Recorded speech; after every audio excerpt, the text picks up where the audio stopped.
Fala pessoal, tudo bem? Tô eu aqui de novo para a gente contar um pouquinho da nossa vida na Espanha.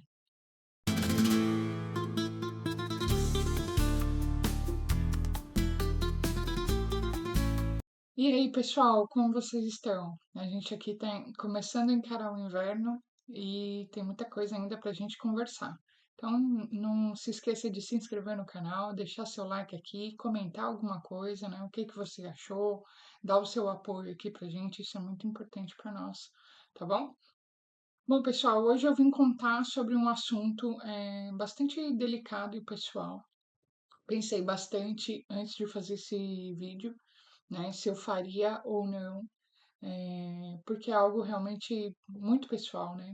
E para contar um pouquinho do momento que a gente está passando dentro da nossa família. Então, como vocês sabem, né, quem já está aqui, está vendo o vídeo pela primeira vez, depois pode acompanhar lá no canal os outros vídeos, né, onde a gente está contando a nossa jornada. A gente está aqui há um ano. E não é fácil, né? A gente tomar uma decisão de realmente deixar o nosso país, deixar um modelo estável de emprego, né, de renda, um modelo convencional, aquilo que a gente trabalhou a vida inteira. Então, eu e o Anderson estamos aí na faixa dos 40 anos. Então, a gente já tem um histórico de vida, um histórico profissional. Ele é baterista profissional, também trabalhou comigo, né, em alguns locais, foi vendedor, trabalhou na área de marketing comigo. Então, hoje a gente tem a nossa empresa de marketing digital, a gente presta serviço para empresas do Brasil, principalmente.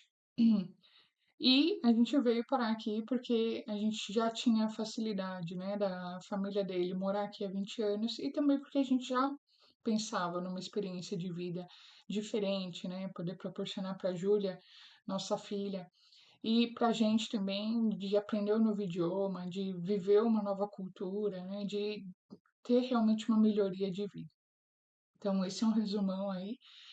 E hoje eu vim contar, né, que embora a gente tenha um ano aqui, muitas coisas aconteceram, né? Então, nem todo mundo vai te apoiar, né, na sua jornada aí, mas é importante que você se lembre, né, em tudo que você está fazendo. Então, muitas vezes na nossa vida a gente realmente não vai ter o apoio. Às vezes das pessoas até que a gente mais espera, não vem esse apoio, né? A gente se sente um pouco perdido, inseguro, mas a gente tem que ter o nosso propósito bem firme, né, bem claro e seguir adiante. Né? Nós somos cristãos aqui, a gente acredita que fazendo as coisas, né, colocando os propósitos e fazendo bem, tudo dá certo, Deus nos acompanha e é isso que vem acontecendo. Mas não é fácil, não é fácil tomar uma decisão dessa, não é fácil estar longe da família. Então, todo o meu apoio aí para quem também toma essa decisão, muitas vezes não é recebido, né, pelas outras pessoas que a gente espera como a gente gostaria, mas sigam em frente, né, lembre-se do seu propósito, sempre fazendo o bem, que vai dar tudo certo. E dentro dessa decisão difícil, né, de estar longe da família, hoje quem está mais longe sou eu. O Anderson tem família, mas a família primária dele está aqui na Espanha. A filha dele mora em Portugal também. A minha família, né, ficou lá no Brasil. E eu perdi duas pessoas nesse um ano super importantes na minha vida. Então, primeiro, no dia de Natal, aniversário da minha tia madrinha, ela se foi, muito jovem, né? A gente tinha uma relação muito próxima de amizade, e ela vinha passando um momento difícil e tal, e acabou pegando uma infecção, tava com uma pneumonia e tal, ficou bastante dias no hospital e acabou que não saiu, com vida, né? Foi um impacto muito grande pra gente no dia do Natal e aniversário dela.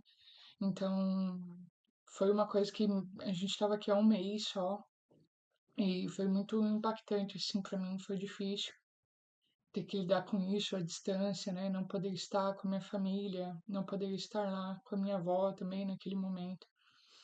Mas são coisas, né, consequências das nossas escolhas e a gente tem que lidar com isso. Não é fácil de nenhuma forma, né? Estando junto, estando separado. E foi algo que eu passei, né? E 40 dias depois, a minha avó, né? A minha tia vivia e cuidava da minha avó, e a minha avó também nos deixou, né? Minha avó já estava bem velhinha, com mais de 90 anos, e ela também, né, foi para o hospital, tal, internada, já tinha algumas condições de saúde e tal, e acabou também que nos deixou lá. E eu passei por isso aqui, né, longe deles todos e longe delas, especialmente, que foram pessoas que eu cresci junto, né? A minha avó cuidava de nós. A gente ia praticamente todos os dias quando eu era pequena para casa da minha avó e ela fazia aquele cafezão, né, da manhã. A gente tinha uma condição bem limitada na infância e ela fazia aquele café da manhã, né, ensinava pra gente. A minha avó é ucraniana, meu avô era russo, então ela ensinava pra gente a língua russa, levava a gente na igreja, né? A gente realmente, eu, meus irmãos, a gente cresceu lá dentro, né? Eu vivia com a minha tia era aquela mulher bonitona, toda arrumada, chegava fim de semana ia sair, admirava muito elas. E minha avó também, no comecinho de fevereiro, né, nos deixou. Depois que eu perdi minha tia, eu refleti muito sobre a vida, né? Enfim, a gente já vem fazendo isso há bastante tempo, então a decisão de vir também, né, é assim, de não se acomodar, né, de buscar melhorias, como eu falei, já faz parte disso. E depois que minha tia se foi jovem e tão próxima, né, a gente reflete um pouco sobre a sensibilidade da vida, né, o tempo que a gente tem aqui, o que vamos fazer, né, o legado que a gente deixa. Então isso bateu muito forte assim em mim. E eu e o Anderson, né, a gente já vinha conversando há algum tempo sobre ter um filho nosso, né? Então a Júlia é filha do meu antigo casamento, o Anderson tem uma filha também, Rebeca, que mora em Portugal hoje. Ela já é uma mulher, né? Então a gente não tinha aquela ânsia, a gente já está há muitos anos junto, mas a gente não tinha aquela ânsia de ter um filho, né? Como um sonho pessoal. A gente já tinha cada um suas filhas, mas a gente conversava, né? Sem pressão, sem aquele desespero, né? Nossa, preciso ser mãe. Os dois já tinham passado por isso, né? E passamos e vivemos isso e continuamos vivendo. Então, não era aquela urgência, mas era uma coisa que a gente conversava, né? Era uma possibilidade, sem hora marcada, sem data. A Júlia, nos últimos 2 anos, 3, vinha pedindo muito um irmão, né? Uma irmã. E a gente aqui, depois que isso tudo aconteceu, né, perdi minha tia, em janeiro desse ano, decidimos, né, parar de com os métodos contraceptivos e deixar, né, acontecer. Também já estou no final da minha vida fértil, né, do meu período fértil aí da vida. Então, seria, né, uma possibilidade, a gente entregou na mão de Deus e se fosse a vontade dele, a gente ia ter, né? Então isso aconteceu em janeiro, né? Minha avó também partiu em fevereiro. Logo na sequência que minha avó foi, eu descobri que eu estava grávida, né? Então rapidamente assim já engravidei, já vi que atrasou tal, fiz os testes, né? E descobri que estava grávida. Fiz até um teste de sangue, né? Fiz 2 de farmácia e um teste de sangue para ter certeza. E aí, com 6 semanas, né, aconteceu que tinha acabado de avisar, né, contar para minha família, acabado mesmo, fazia um dia, 2 dias. E, e aí eu tive um sangramento, né? A gente já estava aqui, era comecinho de março. Eu ainda estava muito sensível com toda aquela situação, perdi 2 pessoas muito próximas. E eu tive um sangramento, começou com um sangramento mais fraco, né, e pontual, ok? E eu trabalho, né, sentada o dia inteiro. Então, assim, não tinha esforço físico, né? Não fiz nada, era, né, algo cotidiano. Eu observei, né, e nada. E na noite daquele dia, do dia seguinte, se não me engano, começou a sangrar muito, como se fosse uma menstruação mesmo, né? Ali eu já entendi o que estava acontecendo. Eu estava de 6 semanas, estava recém-descoberto, 6 ou 8 semanas, não me lembro precisamente agora. Estava recém-descoberta a gestação, a gente estava muito feliz, a Júlia estava super contente, né? Ela, como eu falei, né, pedia por um irmão, então a gente estava bem, assim, né? E veio muito sangue, e eu já, na minha cabeça, já sabia que tinha algo errado, né? A gente pegou, foi no posto. Então, eu mostrei aí no último vídeo sobre o sistema de saúde, a gente foi no posto, que é próximo aqui de casa, e eles imediatamente falaram, não, vai pro hospital, porque aqui não tem obstetra de urgência e tal, né? Vai pro hospital. E aí a gente foi pro hospital e lá eu fui muito bem atendida. Preciso falar que o sistema de saúde pública aqui, vocês já viram aí, mas é excelente, assim, humanizado, né? É ágil. Então, eu sempre fui no SUS também no Brasil, tive também convênio, né? Mas eu tive dos dois lados da moeda, assim, e aqui o particular e o público é a mesma coisa, né? Você tem consulta, eles atendem no horário e tal, e naquele momento de emergência, assim, eu fui muito bem acolhida, estava muito sensível, né? Já estava assustada, nunca tinha passado por uma situação como essa, então a Júlia foi minha primeira gestação e essa foi minha segunda, e foi uma situação, assim, muito difícil, né? E aí eu esperei um pouquinho, alguns poucos minutos, eles fizeram uma triagem rápida. Então, né, mediram pressão, tiraram temperatura, perguntaram o que tinha acontecido. Eu levei todos os exames, inclusive o de urina e tal, né? O de sangue que eu tinha feito tinha dado positivo, porque eu não tinha ido ainda ao médico. Então, eu só tinha feito o exame, descoberto, né? E estava muito recente. Então, isso aconteceu, eu contei. E aí eles me encaminharam para o obstetra, né? A gente fez um ultrassom ali mesmo. Então é importante também falar que ali no hospital eles têm tudo. Então tem tomografia, tem ultrassom, tem tudo, né? E aí eles fizeram um ultrassom e ali já viram que não tinha mais nada, né? Então passei por um aborto, né? Perdi meu bebezinho, minha bebezinha. Me solidarizo assim com todo mundo que passou por isso, né? Embora todo mundo fale, ah, mas foi no começo, ah, que bom que foi no começo. Não, não é que bom, né? A gente queria aquilo. A gente estava num momento de ter aquilo, né? De trazer outra vida para esse mundo, né? De fazer, levar nosso propósito adiante, né? Não foi por causa de documento, a gente já tinha essa ideia, né? Não foi para ter documentos aqui e tal, mas a gente já tinha isso e perder duas pessoas assim tão importantes só reforçou, né? A brevidade da nossa vida, pensar na Júlia, dela tá sozinha, embora tenha a Rebeca, né? A Rebeca tem hoje sua vida e tal, mas né, no legado e realmente os filhos, né, trazem outro sentido para nossa vida. Quem é pai, quem é mãe vai se identificar aí. Então a gente tinha todo um propósito nisso e a gente estava super feliz. Então é uma situação muito difícil, mas o meu propósito aqui é falar como eu passei por isso, né? Aqui, sendo estrangeira, estando aqui poucos meses, né, depois que a gente chegou. Então eu falei no outro vídeo também sobre o sistema de saúde, que é importante você dar entrada nesse pedido do cartãozinho, né, de saúde e tal, 90 dias depois de empadronado. Isso aconteceu, eu tinha recém feito os 90 dias, só que ainda estava na espera do cartão de saúde, então eu já tinha dado a entrada, né? A gente teve esse atendimento, foi o primeiro atendimento de saúde assim que eu tive aqui. E eles me atenderam, né, sem. Eu não tenho nada para falar. O médico foi super humanizado, delicado, sempre com uma enfermeira perto, entendendo a sensibilidade da situação, né, me dando apoio. Nesse momento, o Anderson não subiu comigo, porque eu entrei sozinha na emergência, mas ele ficou me esperando e tal.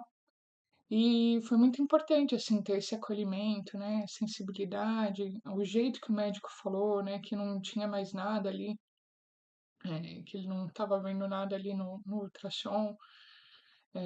O acolhimento das enfermeiras, assim, foi muito importante, assim, né, no momento que você está sozinha, num país estrangeiro, passando por uma perda, né, mais uma perda, tinha acabado de viver duas perdas, então passando por mais uma perda, é uma coisa assim especial. Então, mesmo numa situação tão delicada, né, eu fui muito bem tratada.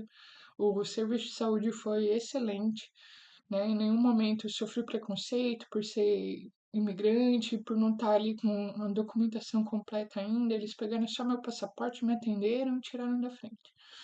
E foi isso, pessoal. Perdi meu bebezinho aqui, né? Minha segunda gestação. Depois a gente conversou muito. Vocês estão vendo até um bercinho ali atrás, né? E eu já vou completar a notícia. Depois a gente conversou muito, isso aconteceu no comecinho de março.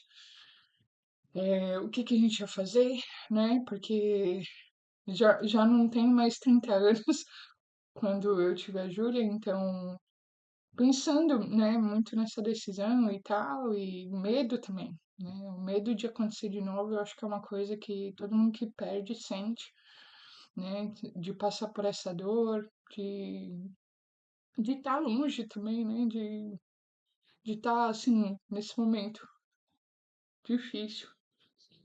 Mas eu e o Anderson continuamos conversando e falamos, vamos deixar as coisas, né?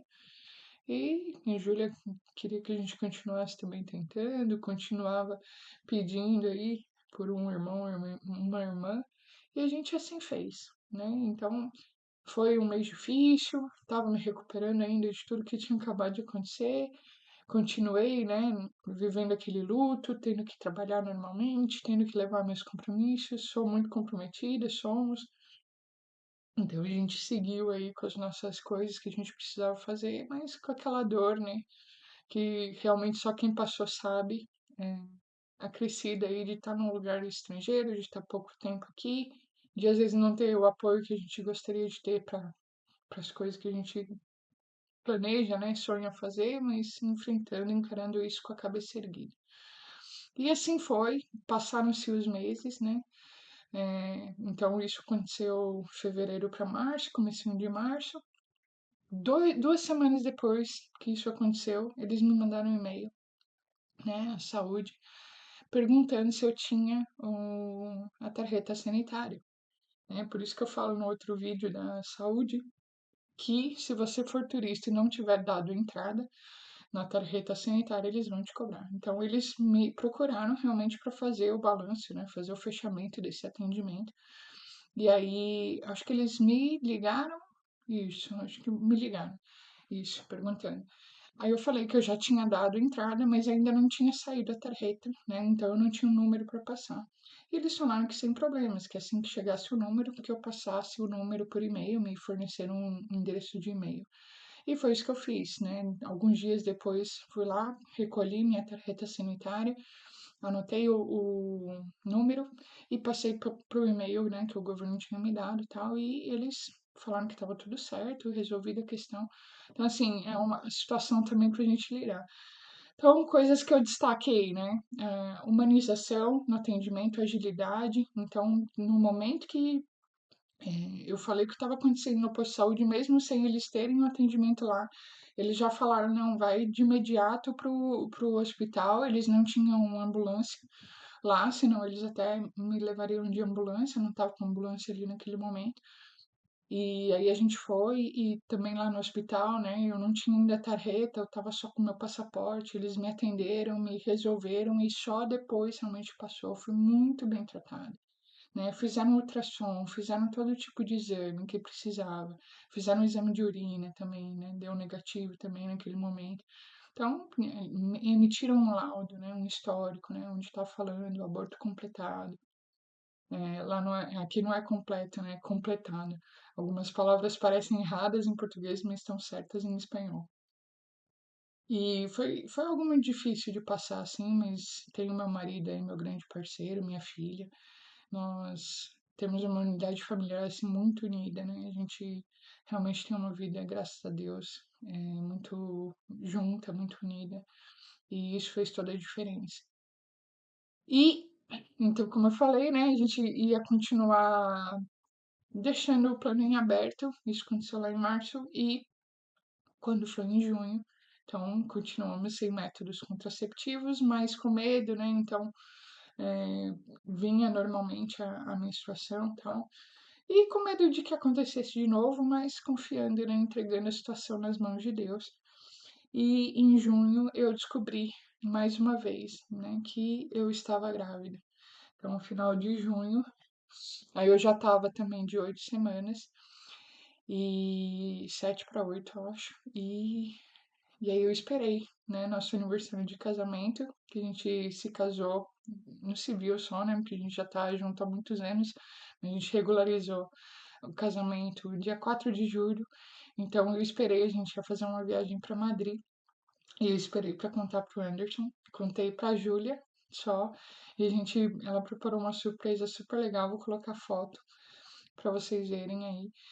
E o videozinho também eu vou colocar de quando a gente contou pra ele. E aí eu combinei com ela, né, que a gente ia contar só no dia do aniversário de casamento. Então foi isso que a gente fez, né? E enfim, e aí estamos de volta, né, nessa jornada. Graças a Deus, né? Não foi uma gestação assim tranquila, 100% tranquila. Então a gente teve tá tendo algumas situações, né? Eu tô de 7 meses agora. O bebê está previsto para final de fevereiro até dia 4 de março. Pode nascer.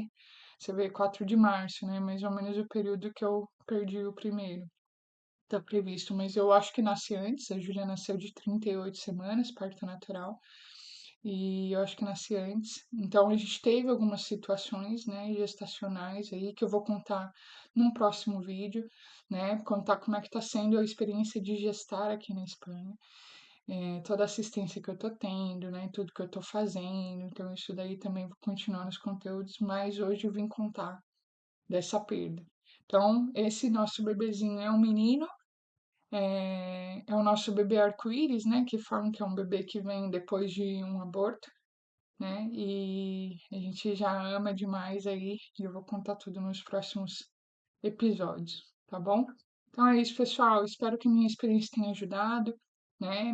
Minha visão sobre o acolhimento aqui, passar por esse momento difícil, só nós aqui, e como é que foi isso pra gente. Acompanhei todo o conteúdo, vou contar como é que tá sendo. Em breve vem mais um integrante aí da nossa família, e a gente tá muito contente, né? Já estamos preparando tudo. Olha ali o bercinho, perdi meu escritório, mas a gente tá realmente muito contente e vou atualizando todos vocês.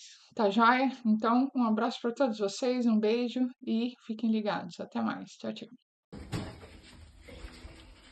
Ander, eu fiz um presente pra você. Pelo quê? Pelo quê? Pelos 20 anos de casado. 20 anos? Ah, 10 anos. É um ano. Ah, um ano. Então, toma. Para o melhor pai, caracas, do mundo. Corta o squish. Caracas, cortar o squish, mano. Assim? Não, aqui.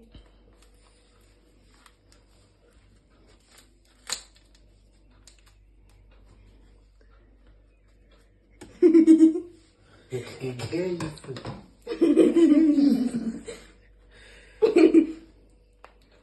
Tira o algodão. Pode puxar? Sim. Que isso, cara?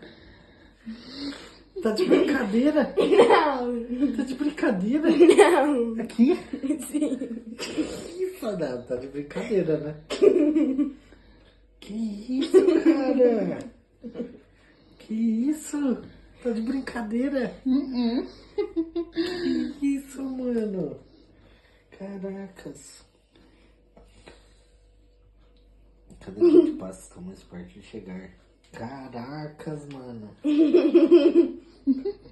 Caracas. A gente ia contar só no trem, né? Mas como hoje já é amanhã, Que isso? vai ser papai. Que isso, caracas. Parabéns. Parabéns a seu irmão. Agora podemos falar pro Ander.